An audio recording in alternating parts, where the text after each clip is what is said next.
আলেম বলেছেন কাবাঘর নাকি হিন্দুদের টাকায় নির্মিত। আরে আপনার কাবা ঘরই তো হিন্দুর টাকা দিয়ে করা আছে।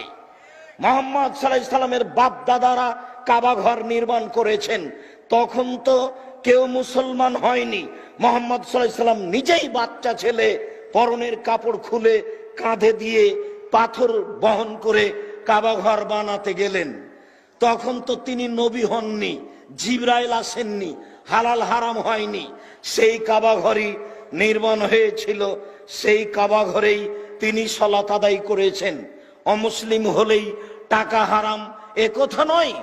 নাউজুবিল্লাহ, এটা কোনো আলেম বলতে পারে? কাবাঘর হিন্দুদের টাকায় নির্মিত হবে কেন? হয়তো উনি নবী করিম সাল্লাল্লাহু আলাইহি সাল্লামের দাদা আব্দুল মুত্তালিবের নেতৃত্বে, কুরাইশের উদ্যোগে যে মসজিদ কাবা ঘরের পুনর্নির্মাণ হয়েছে ওইটার দিকে ইঙ্গিত করছেন কিনা। তো সেটা তো হিন্দু না, তারা মুশরিক ছিলেন।